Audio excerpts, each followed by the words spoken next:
एका मजेदार गोष्टी।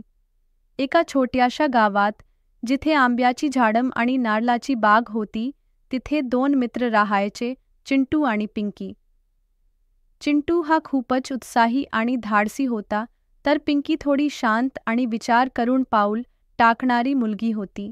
एक दिवस खेळता खेळता त्यांना एक जुनी रहस्यमय नकाशाची गुंडाळी सापडली. नकाशा पाहून त्यांना खूप आश्चर्य वाटलं. त्यावर एका अज्ञात खजिन्याचे ठिकाण दाखवले होते. चिंटू तर लगेच म्हणाला, "अरे वा, चला तर मग खजिना शोधायला." पिंकी थोडी घाबरली, पण आपल्या मित्राचा उत्साह पाहून तीही तयार झाली.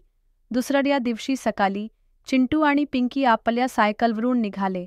नकाशात दाखवलेल्या वाटेने ते घनदाट जंगलात पोहोचले. जंगल खूप शांत आणि रहस्यमय होतं. झाडांवर रंगीबेरंगी पक्षी चिवचिव करत होते आणि मधूनच एका कोकिलेचा मधुर आवाज येत होता. जंगलात त्यांना अनेक अडचणी आल्या. कधी त्यांना एक छोटासा प्रवाह ओलांडावा लागला, तर कधी काटेरी झुडपांमधून वाट काढावी लागली. पण दोघांनीही हिंमत हारली नाही. चिंटू आपल्या चाणाक्ष बुद्धीने मार्ग शोधत होता, तर पिंकी त्याला धीर देत होती. अखेरीस नकाशात दाखवलेल्या एका मोठ्या वडाच्या झाडाजवळ ते पोहोचले. झाडाच्या खाली एक जुनी पेटी पुरलेली होती. दोघांनी मिळून ती पेटी बाहेर काढली. त्यांची उत्सुकता आता शिगेला पोहोचली होती. जेव्हा त्यांनी पेटी उघडली, तेव्हा त्यांना हिरे, माणके किंवा सोने चांदी काहीच दिसले नाही. त्याऐवजी पेटीत वेगवेगळ्या रंगांची सुंदर फुलं आणि काही बिया होत्या.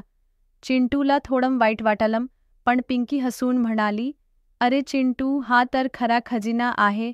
या फुलांनी आणि बियांनी आपण आपल्या गावाला आणखी सुंदर बनवू शकतो." चिंटूला पिंकीची गोष्ट पटली.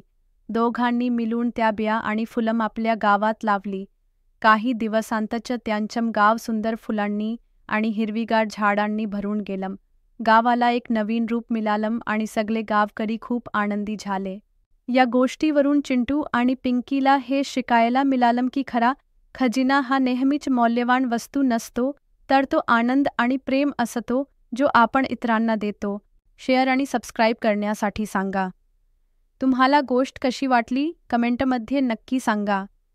किंवा तुमचा आवडता भाग कोणता होता असे प्रश्न विचारा.